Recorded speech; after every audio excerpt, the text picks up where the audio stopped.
I spent this past Saturday talking to 7 amazing ladies during our clarity hour, and it made me realize something when I reflected on our conversation. I don't think we're burned out from work. I think we're burned out from everything. I think work is the icing on the cake. I think it's a little bit of the trigger. I realized what they shared with me. A common theme was having to be the dependable one. Maybe you are the caregiver or caretaker. Maybe you are always on. You're the one that people know that they can rely on, that they can call and count on. I know I typically become that person in many situations. And I think if you are a high functioning woman like myself, we have prided ourselves on being the go-to person, the one that they can call on, the one that's always available, that they know is going to show up for anything, to pick you up and take you to the doctor's appointment, to go get your prescriptions, to take you to A to B, show up, go to work early, be there when the maintenance person comes, like all of that stuff. So I think over time that definitely kind of wears heavy on us because it's like you're quite literally always on. You're on in your personal life, and then you're on in your professional life. And when you don't have like any margin or a separation, and you don't get to be off for yourself, that literally leads to burnout. And I think it's hard to learn how to be off too, right? If you're always on in both of those settings, and then you actually have time to sit and rest and just be, you don't know how to, because you haven't been functioning like that. I think too, we are always solving problems. We pick up a lot of extra stuff that is not ours to carry. We solve problems for him, her, them. We pick up extra burdens and people's problems and people's situations and stuff like that. If we're always literally the problem solver, sometimes we don't know how to be the problem solver in our own lives with our own personal situations. If I'm always running based off of your urgency, or running based off of the fire that you think is like 5 feet tall, but it's really half an inch tall, if I'm always like reactive like that, that also does not leave me with space to have ownership over my reaction, space to actually decide for myself what's a problem versus what's not, what's urgent versus what's not, what do I got to react to versus what I don't. An example that comes to mind to me, I have a couple friends that do this when we text. Just because I texted you in that moment does not mean you have to respond. Just because I sent you a text, you respond whenever you want to respond. I sometimes have some people, I can't respond right now, I'm doing XYZ, and I think that's maybe for their own form of communication. But I've learned for myself, I don't respond to texts until I actually sit down and respond to the text, So I had to figure out over a period of time what was an urgency and what wasn't, and like how to kind of set my boundaries based off of that. Y'all know I love being outside, but it comes, oh my God, is that a spider on the camera? Sweet mother of pearl. Yep. See? See what I'm talking about? I am out here. I'm just trying to mind my business and record a YouTube. But in the words of my dad, we are in their territory. They were here first. And he's not wrong. Talking about emotional labor, taking responsibility for everyone's comfort. We will make ourselves uncomfortable at the expense of someone's comfort, whether it's in the silence in the space that we need to hold for a feedback conversation, whether someone's asking you to do something and you're like, no, I actually don't want to, or I'm not doing that, or that's outside of my scope, that's outside of my capacity, it's outside of my range. Sometimes you'll have people trying to, if you give an inch, they take a mile. You've heard that saying. I notice sometimes you'll have that, sometimes with friends, oftentimes with like work too, I'm noticing that a lot of jobs these days will pay you one salary for the job of 4 different people. Why are we doing that? Why are y'all doing that? I don't understand that. And then want to squeeze every little thing they can out of you to do those 4 roles with excellence, exception, no complaints, don't burn out, don't take PTO, show up on time, show up late, work this event, work that event. do this, be available for me to text you on Saturday and Sunday and this and that and on the holidays. What the hell? By the time you've done all that, I need to be making the president's salary, and I don't even know what that man makes. But my numbers and this list, it's not adding up. There is a disconnect. I don't know if you can see it, but I see it. Lord have mercy.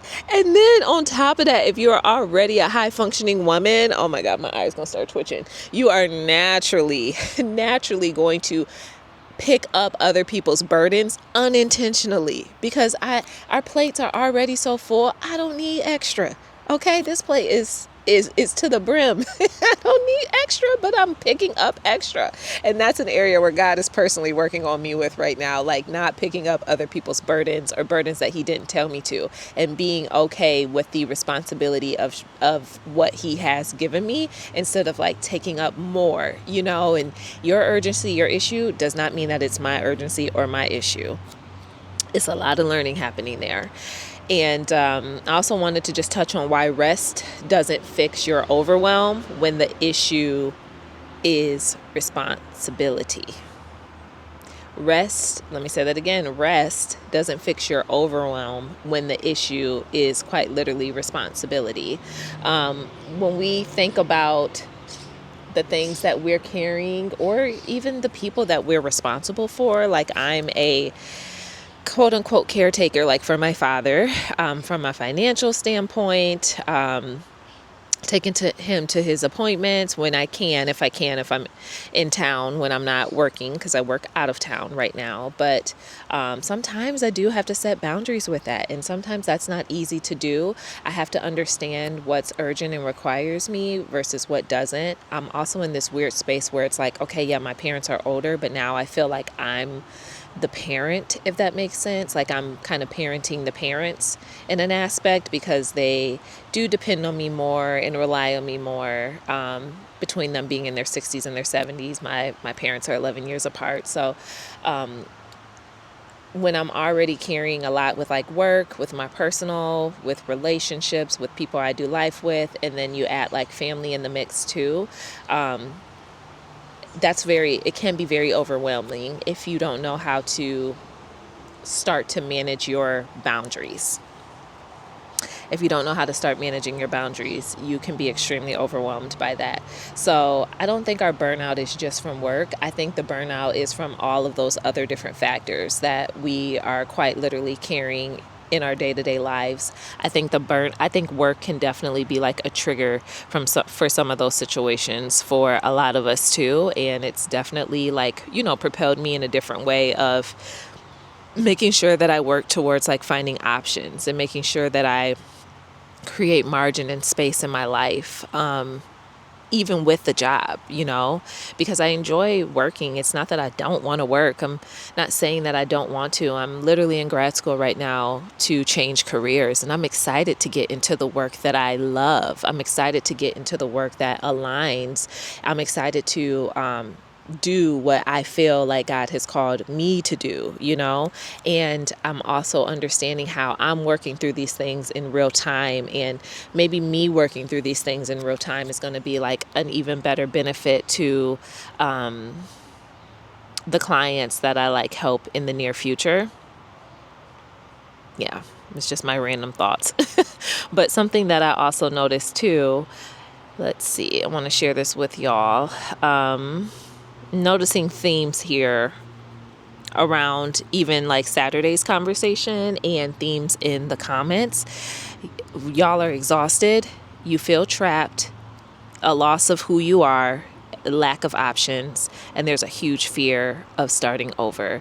So if you take all of those emotional trains and like put it all together, and then you add, it's almost like work may be the umbrella and all those other things are underneath the umbrella, then no wonder why you are exhausted, because you're exhausted mentally, physically. Your mind is doing the mental Olympics. I've talked about that before. You have responsibility exhaustion, you have caretaking exhaustion, you got a lot on your plate, and that's where you wake up tired because your brain never shuts off. Your brain is always on go.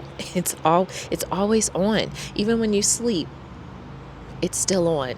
It's not off. And being trapped, not necessarily by the job, but by the life circumstances, um, it it's literally by the life that you've built. And I hate to say that, but it's true.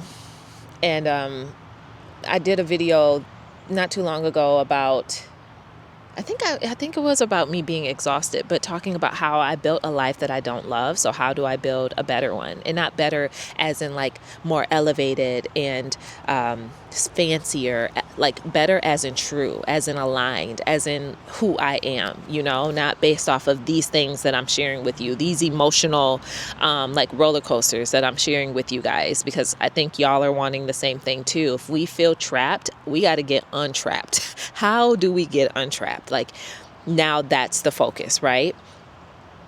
And many people have spent decades being the mother, being the caregiver, being the provider, being the employee, the wife, the daughter, the sister, the helper, all of those things. So now it leaves you in a point where you're asking yourself, like, what do you actually want? Because you've been all of these things to all these people. What do you want? I'm the caregiver to my parents. I am a financial support to my father.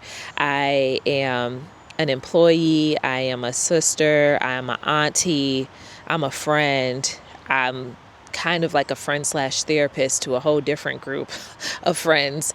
I'm all these other things. I'm a helper. I'm a doer, a server. So what do I want to be for me now? What does Renee want to be for her in the next years to come? Like, how does she want to steer the ship in a different direction that better reflects like what I'm wanting? And lack of options. This is probably, you're gonna get tired of me saying it to the point that you'll be up at 2:57 a.m. one day, literally on ChatGPT, Googling how to create more options in your life. And the goal, it's not about the money, but when you have options, you have freedom. When you have freedom, you have margin, you have space, you can get your time back, you have peace. Like, options literally create those things. It creates peace. Options give you your time back. And then options also gives you freedom. Oh my gosh. It gives you freedom. So I may talk about money in a way.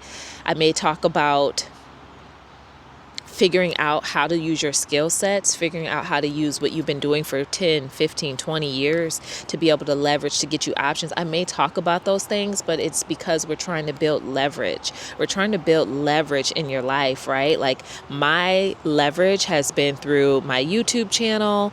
It's been through my Substack. It's been through the underlying, like the through line has been through story. It's been through coming on here, inventing, coming on here, committing to 100 days, showing up, showing you the messy, showing you the real. It's been a woman quite literally at the age of 37, rebuilding her life, navigating, being a breast cancer, navigating being a baby loss mom, navigating being back home at my parents' house, navigating being back in my childhood bedroom, navigating these jobs that have, been a trigger of frustration and changes that I need to make within myself, right? All of these things at the end of the day, they all point back here. They all point back to me. I can't point a finger at nobody else, not none of y'all. It comes right back to me. What have I done? What do I need to do? And what changes do I need to make to get to where I desire to get to, which is based off of how I want to feel? I have to sit with all that. I have to sit with all of that. I have to sit with all of that. And that's what you got to sit with too. You got to sit with those same thoughts to do that work, to figure out how are you going to start to get your out, to get the options that you need to be able to get the freedom that you're desiring. So We're creating enough options that our lives are no longer dictated by one paycheck, one boss, one circumstance, one situation, one title. No, none of that. That's literally the goal. So y'all will probably get tired of me saying it, but it's really the truth. It's the truth. And then the fear of starting over. Oh my gosh. This one is really, that one is tough because you feel like you're behind. I think for me, the years I was diagnosed with triple negative breast cancer at 32.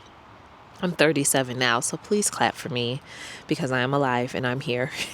And I thank God every single day. And I think that's also why I'm like, okay, get it together, girl, because this second act energy starting off a little bumpy. Starting like a Tubi movie, but we go get there. I'm trying to end like a Netflix special, baby. We go get there, okay?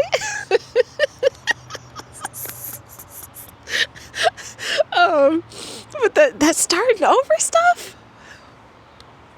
yeah, that made me feel like I was behind because it's like my world stopped. It's like 32, 33, 34. Where did they go? And I'm saying years because from the moment that you find out you're diagnosed and then you're going through active treatment, right? And then you maybe get out of active treatment because there's no tumor detected anymore, but then you are recovering and then you are going through radiation and then you're going through physical therapy. And it literally was a year from all of that I had my last surgery, and then I'm healing from my last surgery. But then you're still left to pick up the pieces after you've gone through all of that. So picking up the pieces means sitting down trying to figure out, okay, girl, who are we really? Because I kept saying for a while, oh, I want to go back to life after cancer. That's not actually where I want to go back to, because that actually wasn't real life for me. That actually wasn't it, and it was definitely a part of the story. It was a part of the journey. It's a path I had to take. And where I am today, I had to sit with all of that. So that's why I just felt like it took years off of my life. And now I'm just restarting. I feel like I'm 32 again, but I'm 37. I hope that makes sense. I'm 37, feeling like I'm 32. And it's interesting. And I get it when people say there's a fear of starting over. I get it when you're saying, I really don't want to feel like I'm behind. I get it when it's like, oh man, I'm 40. I should be further. Well, where should you really be? What is further? What is further? Further in your money, further with your results, further with how you feel, further with your life. How much further could you really be if you've been living on autopilot for all these years? Think about that. Would you want to be further ahead based off of who you thought you were? Or would you rather get to further ahead based off of who you really are? Like actually doing the work and actually making the changes, actually taking the leap and getting further in alignment with who you actually are, with having rediscovered yourself, with having reconnected with your inner child, but not further based off of what these past couple years just were, because that's probably actually not the real you, right? So yeah, it's almost like in my head, I just have this random analogy of, I don't know, it's like a house, the foundation of a house. We had the foundation, but the house was rotted out. It had maggots or, I don't know, termites, whatever, ate away at it. And then the thing just had to be knocked down and be rebuilt. Would you much rather plaster up a termited house, just cover it up, and then start living in it again, move your furniture in and all that other stuff? Or would you rather knock that thing down, the foundation still solid, because you're not starting from zero, and then rebuild it brick by brick the way that you actually want it to be, the colors that you want it to be, the cute little ranch cottage style that you want it to be, having the washer and dryer upstairs on the first floor, how you want it to be, like the windows that you want, and then the decor, and then the trees that you want in the front yard, and that beautiful big porch, family style, like you from the South, that you want to be attached to it. Like, why not build in your truth So further ahead, when we think about that, when we think, is it too late? Am I behind? All those other questions that I've literally sat in this backyard and I asked myself for the past 2 years. And I get that because I resonate with that. But you have to know that you're not. And beyond knowing, you have to really work the belief and understand why you aren't. Gain the wisdom. Ask God to show you, where am I, Lord? Where do you have me? Because he has you where he wants you to be, whether you've made some poor choices yourself or not, or whether you've been disobedient or haven't listened to his word or his instruction for you or not. Like, he has you where you are with purpose. And right now is the moment that you're getting it. Right now it's clicking. Right now you're watching this video. Right now I'm on YouTube. Right now it's making sense. Right now it's connecting. Right now you're hearing this video because it was for you to hear. Right now, not yesterday, not 2 weeks ago, not 2 months ago, not 2 years ago. Right now. Everything has a time and purpose and a season under the sound of heaven. And I think when we really grasp that in our souls, you'll understand that the fear of starting over, natural, but not impossible. And you are exactly where you want to be. Where you're supposed to be. I'm sorry. You're exactly where you're supposed to be right now. And you're working to where you want to be. So I hope that connected. I hope that makes sense. If you're new here, like, comment, subscribe. Let me know how you felt about what I said. Let me know how this resonated or landed with you. And let me know one of those like 5 different, one of those like 5 different feelings that I express, those emotions. Which one is you? Which one are you? Excuse me. All right, y'all. Until the next video, I'll talk to you later.